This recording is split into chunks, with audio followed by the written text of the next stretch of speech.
riders or not, today on the vlog is a new Royal Enfield Guerrilla 450.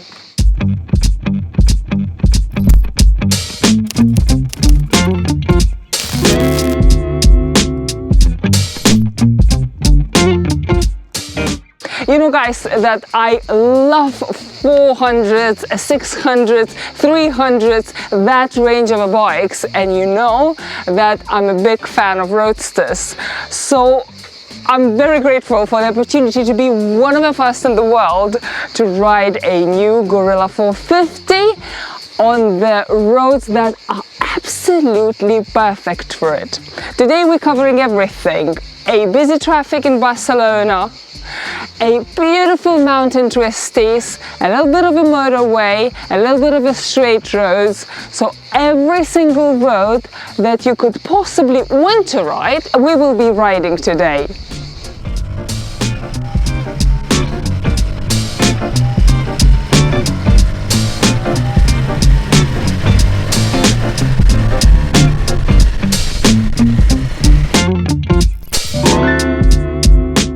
And as usual, I will start with the size of a bike. I'm 1 centimeters, 5'9", and as you can see, the bike fits me brilliant. Despite it is only 450cc, for some countries is a lot, but in UK it's considered a smaller range bike.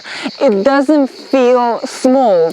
It feels bigger, it feels heavier, it feels very solid, and everything when I'm riding I don't have any complaints. It feels and fits me just perfect. As you can see, my knee nicely sits in the cut and I can reach all the controls nicely, the levers. I can't complain about anything regarding the fit. Lately I've been riding a few bikes that had a foot peg slightly too much inwards and it was slipping when I was shifting. This one beautifully fits my body of 1 centimeters, 5'9".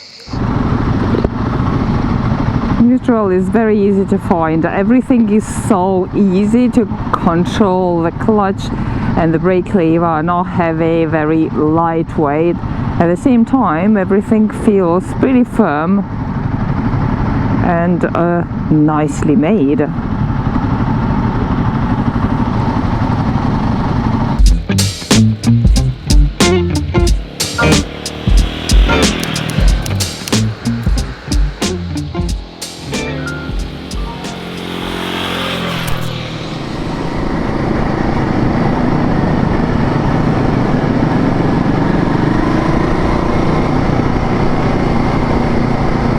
It's very pleasant to ride in the city traffic. It's not that much of a traffic early morning. We literally left 7 a.m. and it's not too bad, but considering it's traffic lights and the speed is not that fast, the bike is nice and smooth, super easy to control, super easy to get used to, and it's just enjoyable. Because it's so easy to get used to and so easy to control, I even have time to do sightseeing Columbus and enjoy riding in Barcelona.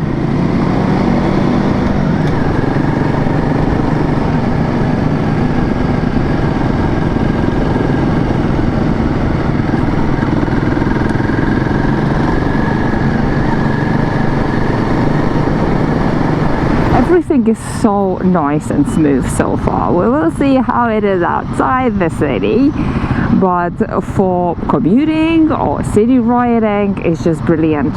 So easy, nice and smooth, nimble, small to go in between the traffic. Not expensive if you'll get scratched or anything, because that happens a lot in the city traffic. So for an urban area, I think it's brilliant choice.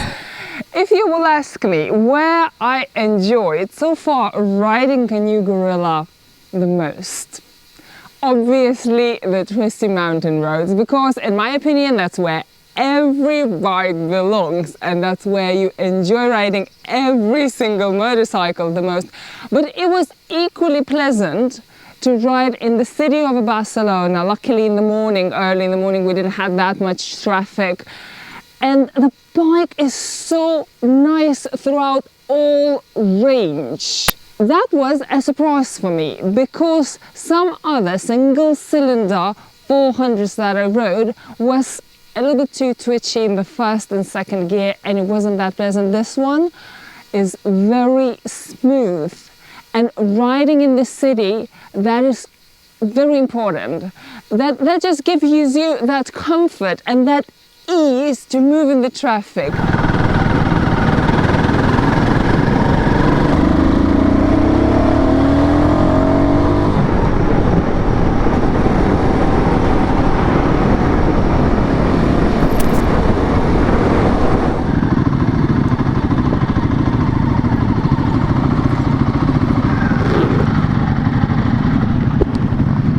Okay, side stand. Is it as low as the new Himalayan?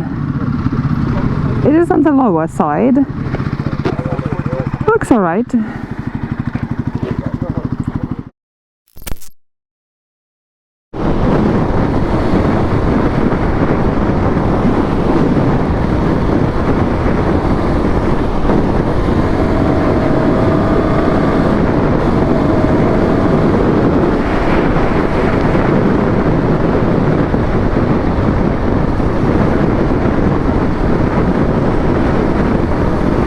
Going 110 kilometers per hour, I still could feel that it is still some torque in there.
Do you like the bike? Are you enjoying the ride?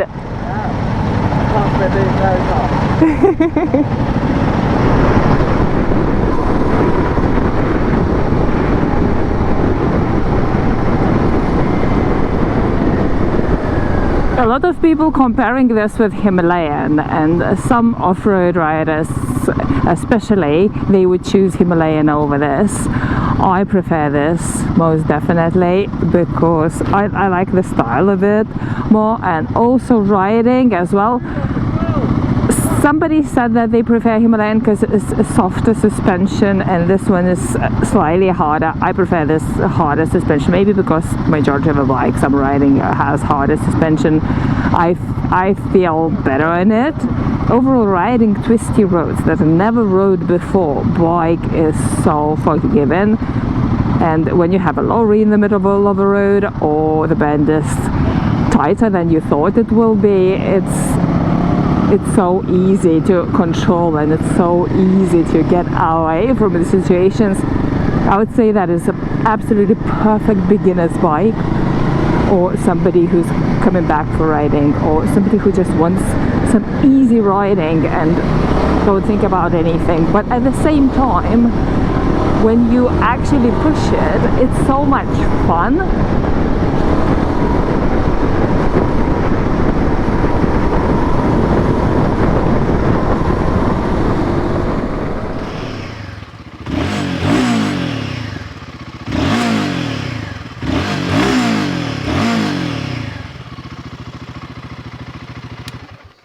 Tell me it doesn't sound like a bigger bike. To me, it definitely does. Not just feels because of the quite wide, nice width bars and the size of it and the weight, but also sounds like a bigger motorcycle. It doesn't feel like it is toyish or small. But I will ask bigger people who've been riding in the group, very, very tall people, how do they feel on the bike like this? How do you enjoy the ride? Yeah, it's good. Is it good? Because you are the tallest person in the group. It's a secret. Good for volleyball. How tall are you? 2 meters too. Oh wow. Yeah. Oh wow. Yeah. Good for volleyball. Yeah. For basketball. Yeah, I played a little basketball, but mostly Yeah. volleyball. Yeah. Is it good for riding bikes? Good question. No, probably not. I think most racers are about this high Yeah. and much lighter, so yeah, probably not. It is. I am what I am. But as soon as you enjoy it, it doesn't matter, does it? Absolutely. Yeah.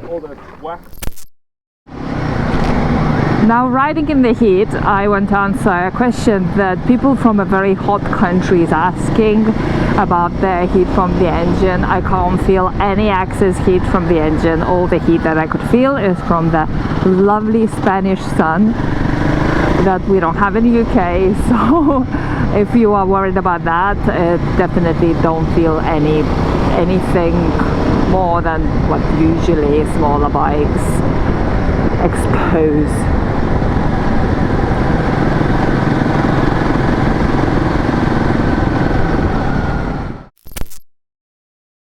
How difficult it was to come up with a new Roadster to the market that has already like plenty of Roadsters. So I think yes, there's lots of Roadsters in the market, but I think we looked at the marketplace and we said there's an awful lot of duplication, and there's a lot of stuff that is trying to be a bigger bike that kind of feels a bit plastic and a bit toy-like, and we wanted to do something that felt more authentic and more right. And so when we started the Sherpa platform, as Steve says, Steve worked on both the Himalayan and this product at the same time, and we developed them together to create something that worked. And I think Steve, you want to elaborate on kind of what you were trying to do when you did this and what you were trying to achieve? Well, with this, our bikes are, like Mark was saying, about authenticity. So we have no superfluous plastics, if you like.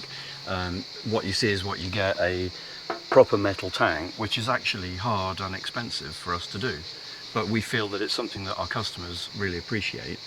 And the other parts that are plastic for good reasons, because obviously this is a metal thing that wouldn't be right. But it's that authenticity and keeping it simple, and like the Himalayan, everything you need and nothing you don't. I think at Royal Enfield we've got this ethos that so there's 3 things I always say that a Royal Enfield has to have to be a Royal Enfield. So obviously some of our bikes are inspired by our products in the past, but we don't have to do that. But what we do have to have is a story. It has to be a purpose or a reason to our bike. So we shouldn't just look at a market and go, well, that's selling well, let's do one of those. It should mean something to us as Royal Enfield. Secondly, it's got to be desirable. You've got to look at it and think that's a beautiful thing. And I think this is a beautiful piece of sculpture. Well, it's sculpture, isn't it? It's Mark was saying to me, what are we going to say about the design of this bike seat, Steve? And I said, oh boss, don't ask me that. I'm just a sculptor. I just cut off everything that didn't look like an amazing bike. But so when you walk into a showroom, it has to look desirable and it has to have credibility to it. It has to be authentic. It can't be it can't be a toy. It can't be pretend. And then lastly, and there are lots of bikes that are available in the market today that fit those 2 categories. You can think of lots of bikes. I can think of some red sports bikes that cost a lot of money that are, they're like that because they suit the brand and they've got a racing heritage, and you look at them and you think that's beautifully executed and very well done. But what they don't do is fulfill the last thing, which is they're not accessible. And for me, it's absolutely critical that Royal Enfield has to be accessible. It has to be something that you and I don't just mean in terms of cost. Price is an element of accessibility, but also in terms of when you look at it, it's got to invite you. It's got to make you think, yeah, I can ride this. I'm good with this. And this bike, you get on it and you feel. I mean, you tell me you've been riding it, but I think you get on it and you feel familiar with it straight away. You get on it and you're sat in it and that push and pull, and you can really start to push on with it, and it inspires you. It gives you the confidence to do that. The low seat height, the narrow width here, all of that stuff makes it accessible, and that I think is the essence of the brand. And that then goes out to, like, you know, you come to one of our events and there's no exclusivity to it, there's no snootiness to it. It's like, come on, everybody come in, everybody come and be part of this, because that I think is sort of arguably about democratizing it and making it inviting to everyone. And that's a global thing as well. So you go to India or you go to Brazil, and it's exactly the same attitude that you get from Royal Enfield riders, and that's what I think makes the brand so great. When you design it, do you think about people changing it straight away, or you design it, like you said, a desirable object that people will have it and keep it as it is? Well, I mean, we are very mindful of that. I mean, you'll know that we obviously have a very popular and successful custom bike program, and this is that grows out of people wanting to make put their stamp on the sort of heritage looking bikes, if you like.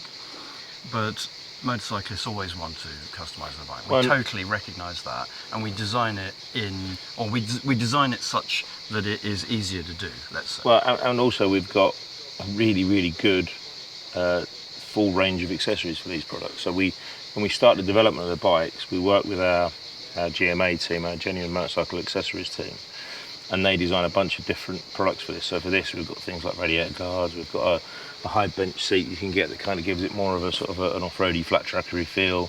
You've got engine guards and you've got tail tidies, and so even when we're doing that, we're designing bits, and they get tested and they get developed at the same time as the bike, so that they don't affect the warranty or anything. But I think this bike will attract custom builders, because you've got, so in order to make the package versatile, we made the subframe bolt on. Yeah. So rather than being a single piece, I think that opens it up to all sorts of stuff. So obviously, again, you know, when you start chopping up subframes and things, that we then can't warranty that. That can't be an officially endorsed thing, because we don't know what people are doing. But I think you'll see people doing some really exciting stuff with it. And I have to say, I love seeing what people do. I love watching how people pick up our bikes and do something with them. Yeah. I mean, you must have been at Wheels and Waves, or or Marley, or the Bike Shed, and whenever we go there and we see something cool, and so that, you know, that's really good. And as Steve says, we've got a Royal Enfield custom team sits within the industrial design team. It's embedded, and it started because we started building our own custom bikes. We started about 5 or 6 years ago, and we took a classic and we built a bike called Mo Power, where we stuck a turbo on it. We did nothing for the performance, but made it much louder, which was nice. And then we did another one. We took an old GT 535 and we put a snorkel on that and made that so it could go through water. I don't know why, it's fun. But that led to this custom program that grew, and now we've got, you know, my biggest budget each year is our custom program. You know, we're doing something like 20 or 30 custom programs a year. We run the DTRA flat track team, so we do the DTRA and the American flat track, the AFT series. We do the Continental GT Cup in India. We do build train race in the States, which is something I really like. So in the States, we have it's a female only class. We give all the ladies a bike. They build it together, so they have a boot camp where they come along and they build the bikes in their style. So they build the bike up, they put their own colours on, change component parts, that sort of thing.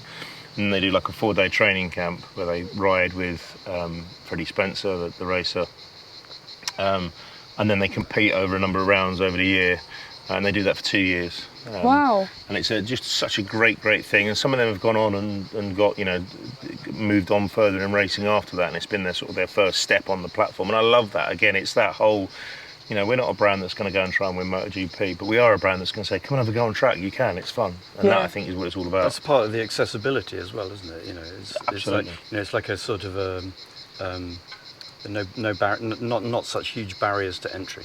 Yeah, absolutely.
Guys, I'll be absolutely honest with you. I loved it. I loved it everywhere. I loved it riding in the city. I loved it riding twisty roads. I loved it on every single road. Maybe it's not the fastest bike to ride on the motorway, but who wants to ride on the motorway at the end of the day at all? I don't. It's very hard for me to think about something negative. I found something while riding.